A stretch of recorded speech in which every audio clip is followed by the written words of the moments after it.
Hello everyone, this is Agony333. And this is a movie review over The Transporter. So, since we've been doing, I don't know if you'd call them cheesy action flicks, whatever, we reviewed Hard to Kill, and then we reviewed, I'm spacing it. Oh yeah, Surviving the Game. We reviewed those two, so I thought I'd keep the trend going a little bit longer with The Transporter, which is another fucking awesome action movie that I kind of grew up with during middle school years and shit like that. It is from 2012. It is PG-13, 1 hour and 32 minutes, and it is action fucking thriller. And this movie's pretty much about an ex-military guy named Frank who pretty much delivers packages, but, of the illegal sort, pretty much for, criminals and stuff like that. No names are used, all that kind of thing. But something goes wrong when he decides to actually look inside one of the packages that he's supposed to deliver, and everything goes downhill, and he's pretty much, fighting a battle, if you will, fighting for his life. All that kind of good fun that action films provide. But what makes this one special, what makes this one unique, we'll be getting into that. I might have to elaborate more so in spoilers to really explain, at least to me, what makes this one sort of stand out. But let's get into other details fucking first. Which is, this is the first movie that I had ever seen featuring Jason Statham, which he's a fucking badass, action star, action hero, badass actor in general. I mean, he's good in this. He's good in The Meg. He's good in Crank. He's fucking awesome in a lot of films. I mean, there's a bunch of them that I could go on with. But yeah, he's an awesome fucking actor. But this was the first movie that I ever saw him in back in the middle school days. And like I said, I might elaborate a little bit more on that in spoilers. But, okay, that's a spoiler. Let me see. That's a spoiler. That's a spoiler. That's a spoiler. That's a fucking spoiler.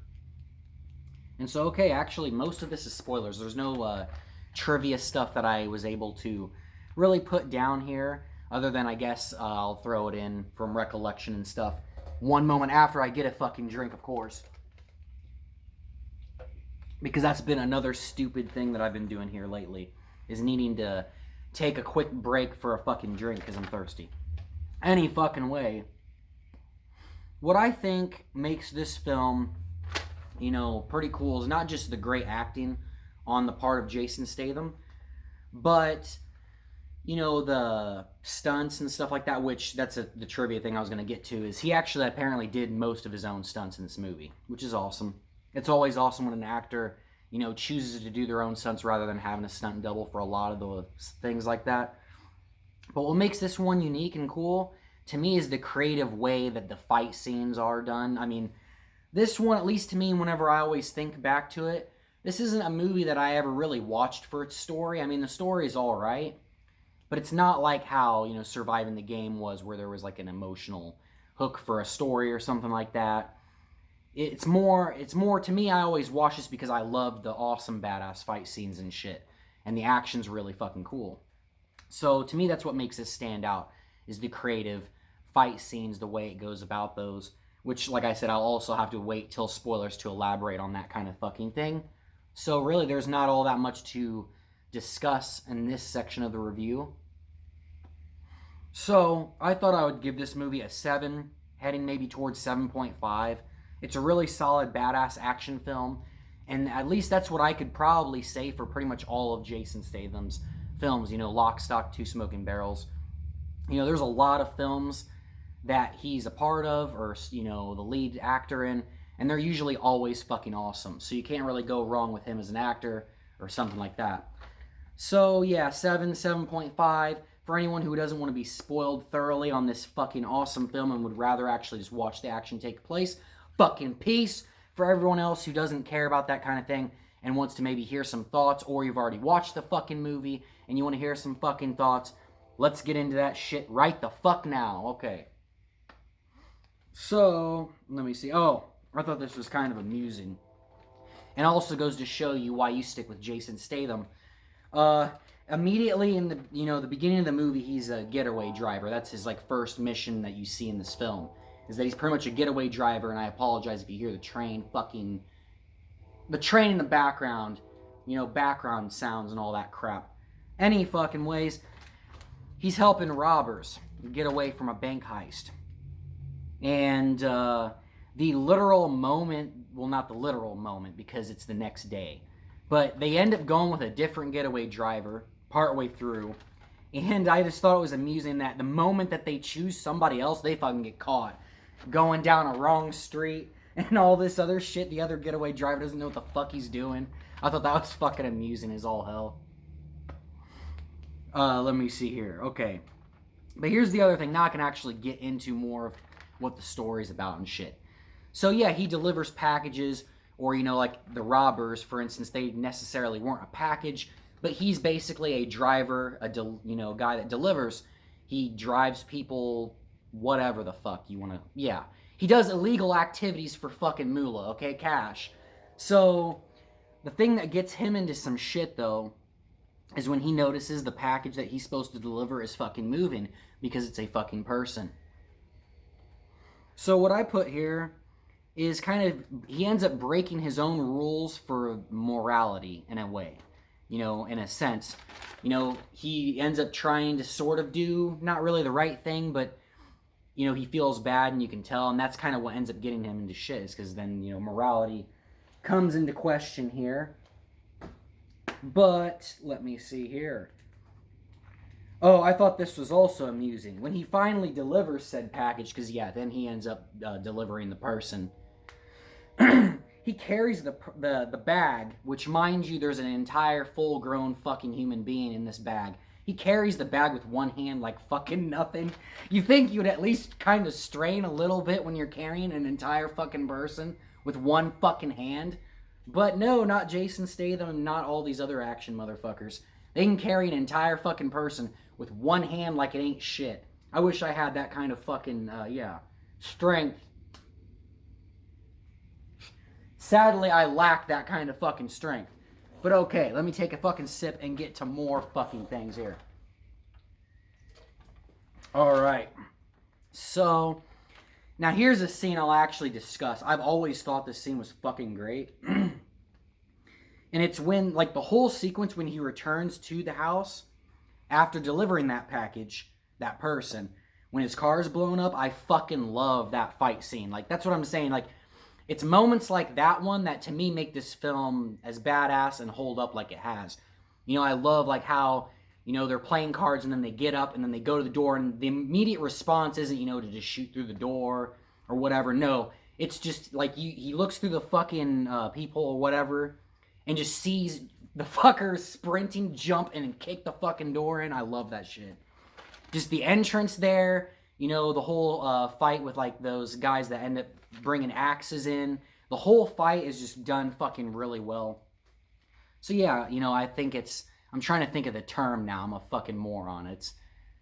I don't even know if I want to say it because I'll sound like a fool if I butcher the term. But yeah, the choreographed or whatever. The whole fight sequence was really fucking well done, and that's what I have to say. And that also kind of transfers over to really any movie I feel like that Jason Statham's in. Like, the fights are always well done. They're always fucking really incredibly fast-paced, action-packed, really awesome. So, but yeah, that whole sequence at the house was fucking awesome. And this is another thing I thought was kind of amusing, though, is after that fight, when he's pissed off and he steals another car to replace the one that was blown up, and he ends up taking that girl, which, yeah, the package, the person is a girl, a woman. He takes her back to his place, and I put here that the dude has to be pretty fucking trusting to just let her roam his place while he passes out. I thought that was kind of, I don't know, I mean, I was just thinking to myself, like, man, with everything that's gone down, you think he would have, I don't know, been a little apprehensive about I'm just going to go pass out and just let this person in my fucking home. I don't know, this random stranger. It was just kind of funny, I don't know. So there's that fucking bit there. And, by the way, the thing, I don't even know what it's called, that she makes him for breakfast, I finally actually had those They're pretty good.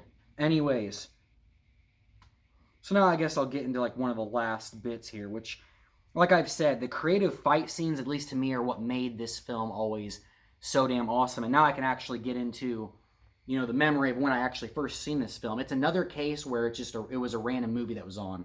I was at a relative's house, you know, for like the day and stuff.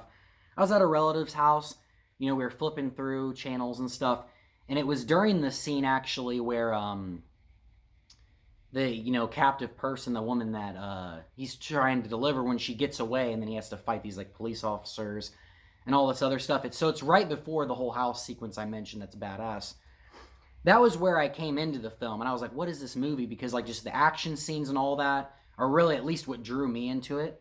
And so I learned what the name of the movie was, and then later on ended up buying it and loved the movie. So that's what I'm saying, is just the action scenes in this movie are always what made it stand out and always what makes it fucking great. Now I'll get into the creative fight scenes. To me, like I said, like, you know, using bike pedals later on, you know, even the doors to the container to like hold off certain people while he's fighting other ones, you know, using his head and thinking smart, using like oil to fucking make it where the fight is harder for the other people that he's beating the shit out of. It's certain things like that, as well as, you know, how the fights are done, that make this movie what it is and what it always was, which is fucking badass and awesome. But that's the last thing I had to say. So yeah, you cannot go wrong with this film, and you cannot go wrong with any other film that's featuring Jason Statham. At least I have not found that to be the case, because, like I said, fights are always well done. Story's usually pretty good too. You know, not necessarily in this one, but in other movies, the story's actually pretty damn good. And yeah, the acting's usually good as well. So you can't go wrong with that if you're looking for any kind of new, you know, set of action films to get into, since that's kind of what we've been talking about. Like I said, check out Jason Statham's filmography, his, you know, films. You'll probably end up liking them, maybe like I do. But everybody, I hope that you have an action-packed, bad fucking ass day, as I hope to maybe have. I mean, not action-packed, pretty bland and boring and uneventful possibly, but I hope that your guys' day is a lot more of a, you know, the badass variety rather than the bland and boring one. But I will see you guys in the next movie review that I do, and this is Agony333 signing the fuck out. Have an awesomely amazing one, guys. Peace! See ya.